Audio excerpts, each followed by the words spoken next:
ಕೊಪ್ಪಳ ಕಿನ್ನಾಳ್ ರಸ್ತೆ ತಗ್ಗುಗುಂಡಿಗಳು ಮತ್ತು ರೈಲ್ವೆ ಕೆಳ ಸೇತುವೆ ಚಿತ್ರಣವನ್ನು ಪ್ರಜಾಧ್ವನಿ ಜನಪ್ರತಿನಿಧಿಗಳ ಗಮನ ಸೆಳೆಯುವ ಪ್ರಯತ್ನ ಮಾಡುತ್ತಿದೆ.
ನಮ್ಮ ಕೊಪ್ಪಳ ನಗರದ ಅಶೋಕ್ ವೃತ್ತದ ಬಳಿಯಿಂದ ಬರುವಂಥ ಕಿನ್ನಾಳ್ ರಸ್ತೆಯ ಈ ರೈಲ್ವೆ ಬ್ರಿಡ್ಜ್ನಲ್ಲಿರುವಂಥ ಪರಿಸ್ಥಿತಿ, ಇಲ್ಲಿ ಯಾವಾಗಲೂ ಮಳೆ ನೀರು ಬರ್ತಾ ಇದೆ ಅಂತ ತಿಳ್ಕೊತಾರೆ. ಆದರೆ ಮಳೆಗಾಲ ಹೋದರೂ ಸಹ ಚಳಿಗಾಲ ಇರಲಿ ಬೇಸಿಗೆಗಾಲ ಇರಲಿ ಇಲ್ಲಿ ನಿರಂತರವಾದ ನೀರು ಇದ್ದೇ ಇರುತ್ತೆ.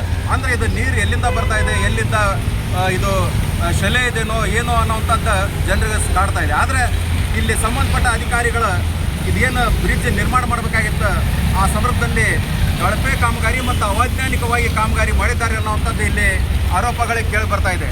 ಇದು ಸಂಬಂಧಪಟ್ಟ ಅಧಿಕಾರಿಗಳು ಇಲ್ಲಿ ಗಮನ ಕೊಡ್ತಾ ಇಲ್ಲನೋ ಅಥವಾ ಇದು ಏನಾದರೂ ಕ್ರಮ ಕೈಗೊಳ್ತಾ ಇಲ್ಲ ಅಥವಾ ಏನು ಇಲ್ಲಿ ಅನ್ನೋದು ಇಲ್ಲಿ ಗೊತ್ತಾಗ್ತಾ ಇಲ್ಲ.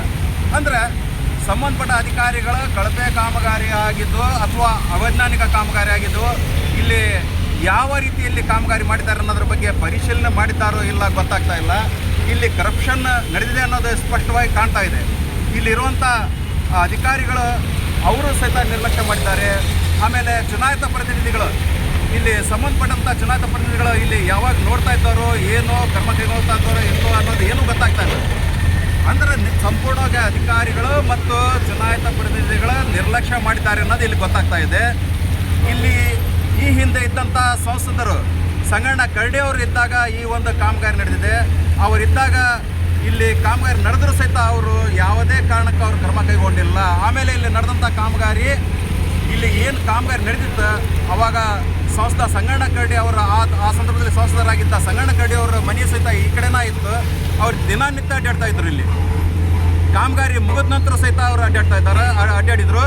ಮತ್ತು ಅವ್ರ ನಂತರ ಬಂದ್ರಂಥ ರಾಜಶೇಖರ್ ಹಿಟ್ನಾಳ್ ಅವರು ಸಹಿತ ತಮ್ಮ ಅವಧಿಯಲ್ಲಿ ಅವರು ಸಹಿತ ಇಲ್ಲಿ ಅಡ್ಡಾಡಿದ್ರು ಸಹಿತ ಯಾವುದೇ ರೀತಿಯಿಂದ ಕ್ರಮ ಕೈಗೊಂಡಿಲ್ಲ. ಅಂದರೆ ಇನ್ನೂವರೆಗೆ ಅದನ್ನು ಕೇವಲ ಒಬ್ಬರು ಕೆಲವೊಬ್ಬರು ಸಂಘ ಸಂಸ್ಥೆಯಿಂದ ಇಲ್ಲಿ ತಗೊಂಡಂಥ ಏನಪ್ಪ ಅಂದರೆ ಸ್ವಂತ ತಮ್ಮ ಖರ್ಚಿನಲ್ಲಿ ಈ ಮಳೆ ನೀರು ಬರೋದನ್ನು ನಿಲ್ಲಿಸುವಂಥ ಅಥವಾ ಈ ಒಳಗಿನಿಂದ ಬರುವಂಥ ಬಜರಿ ಬರುವಂಥ ನೀರು ಬರುವಂಥದ್ದು ನಿಲ್ಲಿಸುವಂಥ ಪ್ರಯತ್ನ ಮಾಡಿದರು. ಆದರೆ ಅದು ಸ್ವಯಂ ಈ ಸೇತುವೆ ಕೆಳಗೆ ಬರುವಂಥ ನೀರನ್ನು ನಿಲ್ಲಿಸುವಂಥ ಕೆಲಸ ಸಂಸ್ಥಾ ರಾಜಶೇಖರ್ ಹಿಟ್ನಾಳ್ ಅವರು ಮಾಡಬೇಕಾಗಿದೆ. ಅದರ ಜೊತೆಗೆ ಇಲ್ಲಿಯ ಶಾಸಕರಾಗಿರುವ ರಾಘವೇಂದ್ರ ಹಿಟ್ನಾಳ್ ಅವರು ಈ ಸೇತುವೆಯಿಂದ ಅರ್ಧ ಕಿಲೋಮೀಟರ್ ಅಷ್ಟೇ ನಾವು ನೋಡಿಕೊಂಡಾಗ ಸಾಕಷ್ಟು ತೆಗ್ಗುಗಳು ಬಿದ್ದಿವೆ. ಆ ತೆಗ್ಗುಗಳನ್ನು ಮುಚ್ಚುವಂಥ ಪ್ರಯತ್ನ ಕನಿಷ್ಠ ಮಾಡಿದರೆ ಸಾಕು. ರಸ್ತೆ ಆಮೇಲೆ ಯಾವುದೇ ಅನುದಾನ ತಂದು ಮಾಡಲಿ, ತಾತ್ಕಾಲಿಕ ಆ ತೆಗ್ಗುಗಳನ್ನು ಮುಚ್ಚುವಂಥ ಪ್ರಯತ್ನ ಶಾಸಕ ರಾಘವೇಂದ್ರ ಹಿಟ್ನಾಳ್ ಅವರು ಮಾಡಲಿ ಅಂತ